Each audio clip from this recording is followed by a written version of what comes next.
the property. Yeah, okay. And so you've done a few of these as JVs as well, is that right? That's correct. Yeah, I've done quite a lot of JVs. We've got I've got more than a dozen JVs on the go at the moment, and I guess a joint venture is essentially two or more people coming together to do something. And in this case, do a property deal, property development, property renovation project. It's a group of people or two people coming together, and essentially to make a deal or to make a JV work in property, there's three things that are needed. One is obviously cash or equity. So needs to have the cash to pay the deposit, the development costs, or the renovation costs, or whatnot. The next person has to have the borrowing capacity or the ability to get a loan or funding from a bank. And the third person has to have the skills, knowledge, and expertise to be able to do it, to be able to run that project.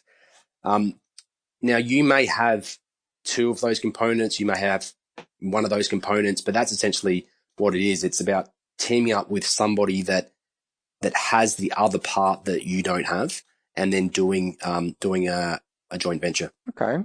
And so when you're finding like joint ventures like this, how have you gone about actually finding the right kind of partners? Because I'd assume you don't just want to jump into to bed financially with just about anyone. Is there a bit of a vetting process you go through with that? Yeah, there is a vetting process, and it takes, I guess, a few developments to get it right, and I think it comes down to your gut feel, and a lot of it has to do with personality. I think that you've got to have a good personality mix with someone, because you're in a financial, you've made a financial decision with that person to do something that you're going to equally benefit. So it has to feel right. You can't just jump into something because you want to make money. You have to jump into something because you're wanting to do it together and you're wanting to have a positive outcome. So a lot of that comes down to gut feel and whether it actually feels right to go ahead. And is this one of the ways where people, like, because we always hear when we talk to successful investors that they've quit their job, sort of said goodbye to the rat race, but then they continue to build the portfolio.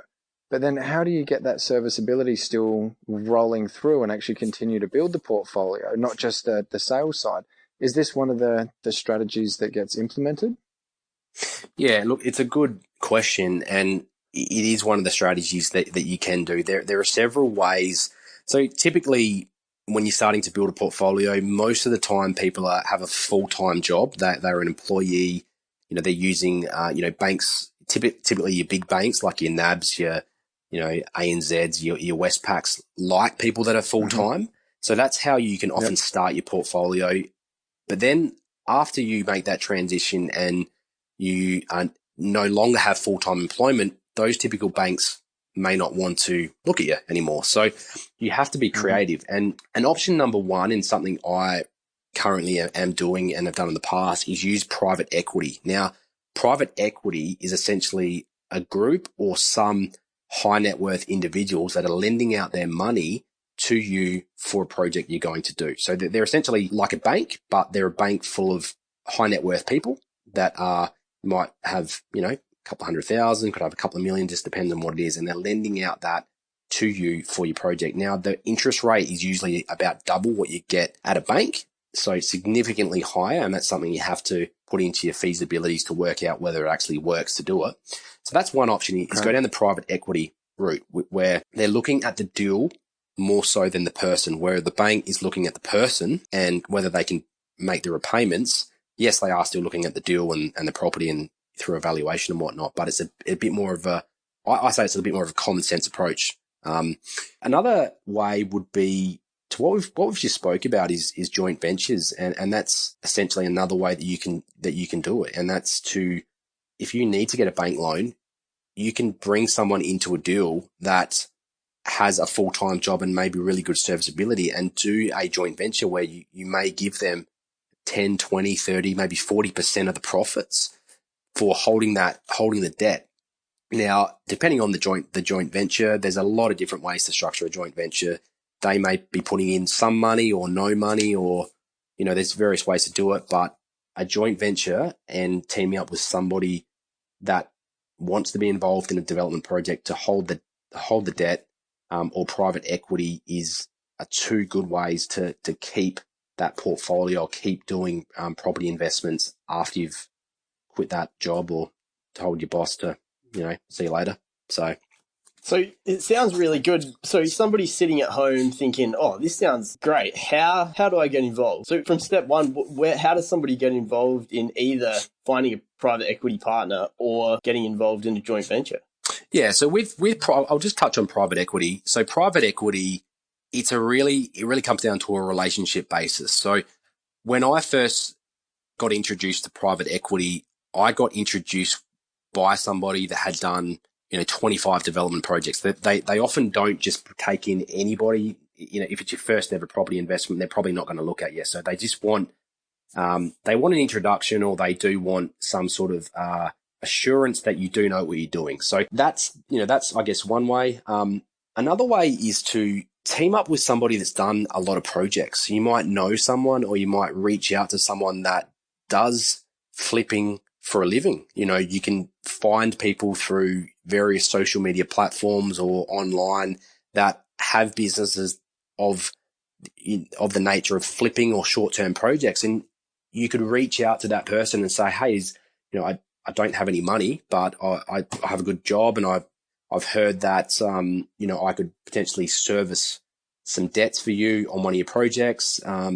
Is there any way we can catch up for a coffee? And there's a lot of people out there that would love to, utilize somebody that is in a full-time job, because if you're in a full-time job, you get access and you can get a bank loan. You're obviously getting access to cheap interest rates as well.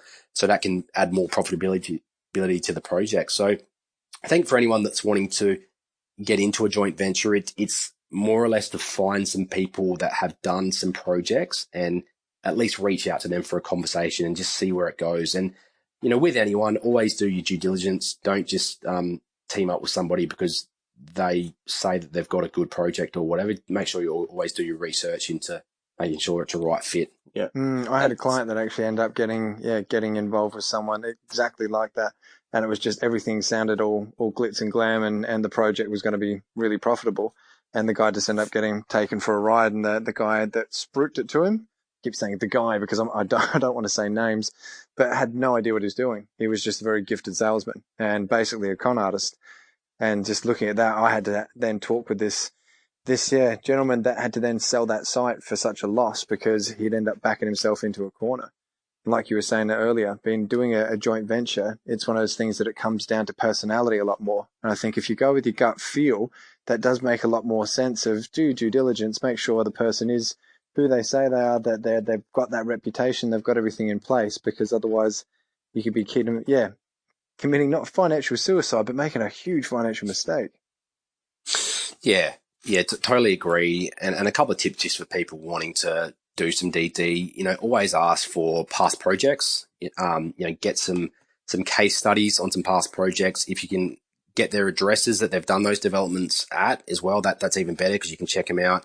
Look for their current projects as well. A lot of people won't give them to you, but I suggest that if they're not willing to give you case studies and show you some of the deals that you're currently doing and have done, well, then that's a little alarm bell. And then secondly, another way to really work it out is obviously check out reviews online, but even ask to speak to maybe one of their past clients.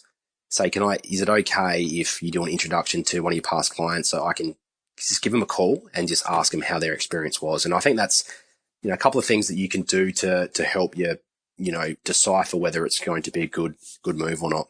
Well, so, sorry, Jack, can I just quickly add one thing to that as well? Yeah. When they give you those developments that have been past ones that they've done or past projects that they've done, check out the title, do a title search. If you've got the ability to do it, it's pretty easy, but actually just make sure that everything matches up as well. Yeah, absolutely. And if they're not willing to give you the phone numbers of previous clients, then that's got to ring some alarm bells, I think. Yeah, totally. That's right. It's all part of the DD process. And, you've got to do this, to make sure you're not jumping into something that, it's over your head or anything like that. So I'm looking at it from the other side of the coin. You kind of analysed it out as in somebody that had the borrowing capacity being approached by a developer. If somebody at home is wanting to continue a development portfolio or continued their development journey, and they're looking to find either a private equity partner or somebody to team up with them to do a JV that's going to be the capital backer. Is it the same thing? You kind of just put the feelers out there and try and get introduced to somebody, or? Yeah, I think so. Look,